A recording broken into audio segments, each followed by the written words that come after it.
Praise the Lord. கர்த்தர் ஆசீர்வதிப்பாராக. கிறிஸ்துவுக்குள் பிரியமானவர்களே, நம்முடைய வாழ்க்கையில் பல நேரங்களில் எனக்கு ஏன் இவ்வளவு சோதனைகள் வருகிறது, என்னை சுற்றி இருப்பவர்கள் எனக்கு ஏன் தீமை செய்ய காத்திருக்கிறார்கள், இந்த சூழ்நிலையில் இருந்து எனக்கு எப்போது விடுதலை கிடைக்கும் என்று நாம் ஏங்கி கலங்கி இருக்கலாம். ஆனால் இன்று கர்த்தர் உங்களுக்கு ஒரு ஆச்சரியமான தைரியத்தை கொடுக்க போகிறார். அப்போஸ்தலனாகிய பவுல் தன்னுடைய மரணத்தின் விளிம்பில் சிறைச்சாலையிலிருந்து எழுதிய ஒரு அற்புதமான வசனத்தை நாம் இன்றைய வேத தியான பகுதியில் தியானிக்க போகிறோம். ஆமென். 2 தீமோத்தேயு 4ஆம் அதிகாரம் 18ஆம் வசனம் இவ்வாறாக குறிப்பிடப்பட்டுள்ளது.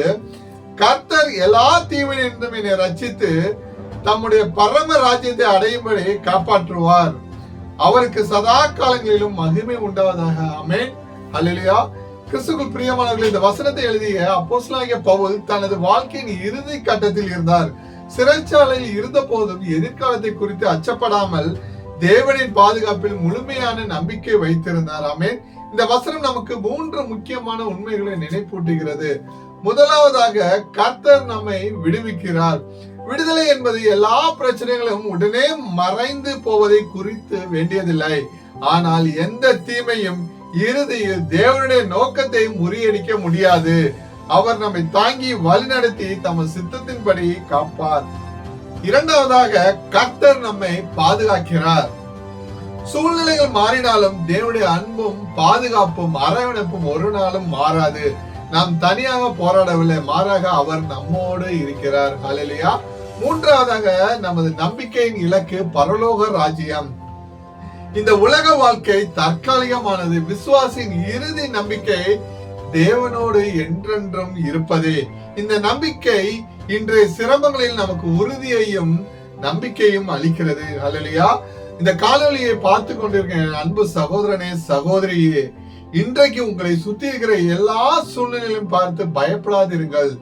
மனுஷங்க உங்களுக்கு தீமை செய்ய நினைத்தாலும் அதை நன்மையாக மாற்றுகிற தேவன் நம்மோடு இருக்கிறார். ஹல்லேலூயா. பவுலை போல நீங்களும் விசுவாசத்தோடு அறிக்கை பண்ணுங்கள். கர்த்தர் என்னை விடுவிப்பார், என்னை பரலோக ராஜ்யத்தில் சேர்ப்பார். இந்த விசுவாசம் உங்களுக்குள் இருக்கும் போது எந்த பொல்லாப்பும் உங்களை ஒன்றும் செய்ய முடியாது. ஆமென். ஹல்லேலூயா. ஜெபிப்போம்.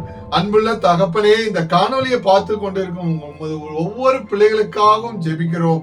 இவர்களை சூழ்ந்திருக்கிற எல்லா பொல்லாப்புகளையும், எல்லா தீமைகளுக்கும், எல்லா எதிர்ப்புகளுக்கும் இப்போ ஒரு முற்றுப்புள்ளி வைப்பீராக.